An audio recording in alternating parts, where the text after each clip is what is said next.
சரிங்க, இந்த நகைகள் சொல்லி சொல்லும் பொழுது அணிகின்ற நகைகள், பெண்கள்லாம் என்ன பண்ணுவாங்க, ஜுவல்ஸ் அணிவாங்கல்ல, அணிகின்ற நகைகளுக்கு ஜகாத் கடமையா அப்படின்ற ஒரு கேள்வி வருது. அணிகின்ற நகைகளுக்கு ஜகாத் கடமையான்னு பார்க்கும் பொழுது அதுல ஷாஃபிக்கும் ஹனஃபிக்கும் கருத்து வேறுபாடு இருக்குங்க.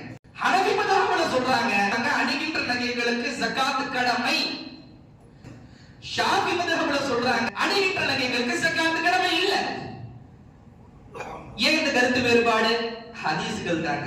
ஹதீஸ்கள் இரண்டு விதமா வந்திருக்கு.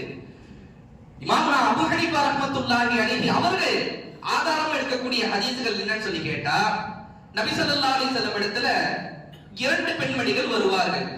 அந்த ரெண்டு பெண்மணிகளுடைய கைகளிலும் தங்கத்தாலான காப்பு இருக்கும். தங்கத்தாலான காப்பு இருக்கும். அப்ப நபி ஸல்லல்லாஹு அலைஹி வஸல்லம் அவர்கள் அந்த பெண்மணிகளை பார்த்து கேட்பாங்க, நீங்க இதுக்கான ஸகாத்தை கொடுத்துட்டீங்களான்னு சொல்லி கேட்பாங்க.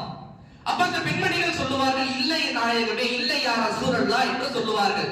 அப்பொழுது நாயகம் ஸல்லல்லாஹு அலைஹி வஸல்லம் அவர்கள் அந்த இரண்டு பெண்மணிகளை பார்த்து கேட்பார்களாம், அதுஹிப்பானி அய்யுஸப்பிரகும் அல்லாஹ் யௌமல் கியாமத்தி அஸாபிர மின்னார். நாளைக்கு மறுமையில அல்லாஹ் தஆலா உங்களுக்கு நெருப்பாலான காப்பு அல்லாஹ் அணிவிக்கிறோம், நீங்க ஆசைப்படுறீங்களா? தங்கத்தாலான காப்பை நீங்க அணிஞ்சிருக்கீங்க, இதுக்கான ஸகாத்தை நீங்க கொடுக்கல, நாளைக்கு மறுமையில அல்லாஹ் தஆலா உங்களுக்கு உங்கள் கைகளிலே நெருப்பாலான காப்பை அணிவிக்க வேண்டும் என்று நீங்கள் ஆசைப்படுகிறீர்களா என்று நபி ஸல்லல்லாஹு அலைஹி வஸல்லம் அவர்கள் அந்த பெண்மணிகளை பார்த்து கேட்பார்கள். இந்த ஹதீஸ ஆதாரமா வச்சுதான் இமாமுல் ஆலம் அபூ ஹனீஃபா ரஹ்மத்துல்லாஹி அலைஹி பாருங்க, ரசூலுல்லாஹ் பாருங்க அவங்க கையில அணிஞ்சிருந்தாங்கல்ல, ஸகாத்தை நிறைவேற்றிட்டீங்களான்னு சொல்லி கேட்டாங்கல்ல, இல்லன்னு சொன்னே ரசூலுல்லாஹ் என்ன சொன்னாங்க, நாளைக்கு மறுமையில உங்களுக்கு நெருப்பாலான காப்பு வேணுமான்னு கேட்டாங்கல்ல.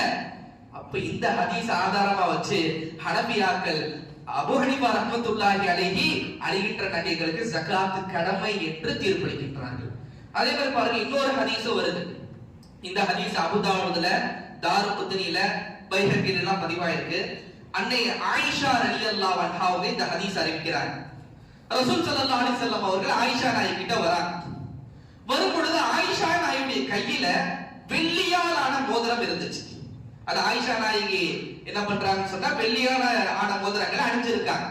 அப்ப நபி ஸல்லல்லாஹு அலைஹி வஸல்லம் கேக்குறாங்க, மாஹாதா யா ஆயிஷா, ஆயிஷாவே இந்த கையில புதுசா இருக்கு, என்ன போட்டிருக்கீங்கன்னு சொல்லி கேக்குறாங்க.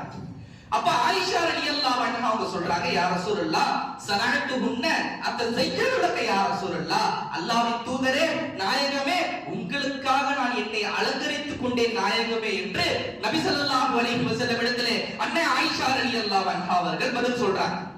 கணவருக்காண்டி நான் அலங்கரிச்சுக்கிட்டேன், உங்களுக்காண்டி நான் அலங்கரிச்சுக்கிட்டேன்னு சொல்லி நபி ஸல்லல்லாஹு அலைஹி வஸல்லம் இடத்துல பதில் கொடுக்கறாங்க.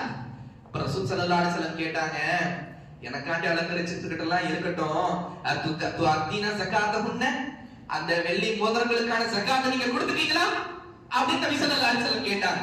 அப்ப ஆயிஷா ரலியல்லாஹு அன்ஹா அவங்க சொன்னாங்க, லா, இல்லை நாயகமே என்று சொன்னார்கள். அப்பொழுது பெருமானார் ஸல்லல்லாஹு அலைஹி வஸல்லம் அவர்கள் சொன்னார்கள், ஹுவ ஹஸ்புகி மினன்னார், நீங்க நரகம் போறதுக்கு இது ஒன்று போதுமே, நீங்க நரகம் போறதுக்கு இது ஒன்று போதுமே. பாருங்க, இந்த ஹதீஸ்ல ஸல்லல்லாஹு அலைஹி வஸல்லம் என்ன வலியுறுத்துறாங்க, அணிகின்ற நகைகளுக்கும் ஸகாத் கடமை என்பதை வலியுறுத்துகின்றார்கள் என்று அபூ தாவூதுல, தாருகுத்னில, பைஹக்கில வரக்கூடிய இந்த ஹதீஸை ஆதாரமாக வைத்து ஹனபியாக்கள் இமாமுல் ஆலம் அபூ ஹனீஃபா ரஹ்மத்துல்லாஹி அலைஹி அவர்கள் அணிகின்ற நகைகளுக்கும் ஸகாத் கடமைன்னு சொல்லி சொல்றாங்க.